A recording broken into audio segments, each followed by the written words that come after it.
Most people misunderstand why they struggle with consistency. They assume the problem is discipline, that somewhere inside them is a missing supply of motivation or willpower. But the real issue is more subtle. Consistency rarely collapses because people are lazy. It collapses because the behavior they're trying to sustain does not yet belong to the identity they carry. And when behavior and identity conflict, identity almost always wins. You can see this in the familiar pattern of self-improvement. Someone decides to change something meaningful in their life. They plan to exercise consistently, wake earlier, work on a long-delayed goal. At the beginning, the energy feels real. Momentum appears quickly. The behavior feels possible. But weeks later, something quiet happens. The action that once felt exciting starts to feel heavy. A day gets skipped, then another. Soon the routine dissolves, leaving a lingering confusion. Why was it so easy at first and so difficult later?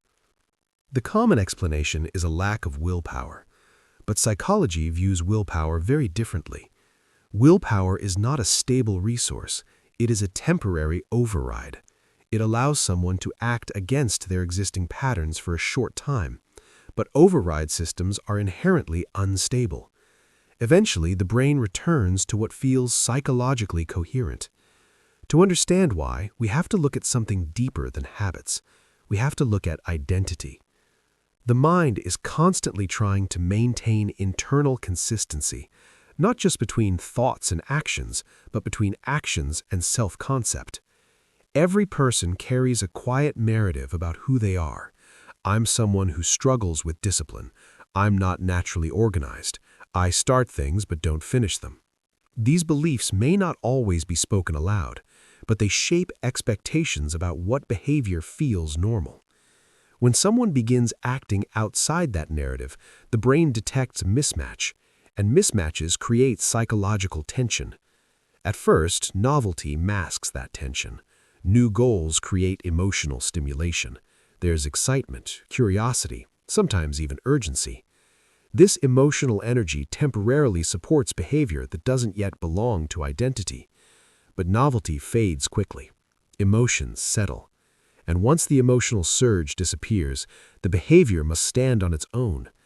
If the identity beneath it hasn't shifted, the action begins to feel unnatural. Not impossible, but increasingly fragile. This is why motivation fades in predictable cycles, not because the goal was unrealistic, and not because the person lacks discipline, but because the mind slowly restores alignment between behavior and identity. It resolves the tension, usually by removing the new behavior, returning the person to the identity that feels familiar, even if that identity limits them. Familiarity often feels safer than transformation. This reveals something important about consistency. Consistency is not maintained through force. It stabilizes when behavior begins to feel like an expression of who someone is, when actions reinforce identity rather than contradict it. At that point, the psychological resistance decreases dramatically, not because effort disappears, but because the mind no longer interprets the action as foreign. It simply becomes normal. Think about someone who reads regularly. They rarely debate whether they should read today. The action requires little negotiation, not because reading is effortless, but because it aligns with how they see themselves. The behavior confirms the identity, and identity supports the behavior in return. This feedback loop is where true consistency forms. But most people try to build the loop in reverse. They focus entirely on behavior. They design routines, set goals, create schedules, all while leaving identity untouched. And when identity remains unchanged, behavior continues to feel temporary, like something being attempted rather than something that belongs, which makes consistency fragile. Psychological research on habit formation repeatedly hints at this dynamic. Behavior becomes stable when it reinforces a self-perception. Each repetition quietly signals something to the brain. This is the kind of person I might be. Not through affirmation, through evidence. Small actions accumulate, patterns emerge, and over time, the identity begins to reorganize around those patterns. The shift is subtle. Someone who writes every morning eventually stops thinking of themselves as trying to write. They begin to see themselves as a writer. Someone who trains consistently stops thinking of exercise as a temporary challenge. It becomes part of their rhythm. The behavior hasn't changed dramatically, but the identity supporting it has, and that difference determines whether the action survives long term. This is why discipline alone rarely produces lasting consistency. Discipline can start behaviors, identity stabilizes them. Without identity change, discipline becomes a constant battle against psychological gravity. With identity change, discipline gradually becomes less necessary. The action begins to sustain itself. So the more useful question is not, how do I force myself to stay consistent? A deeper question is, what identity would make this behavior natural?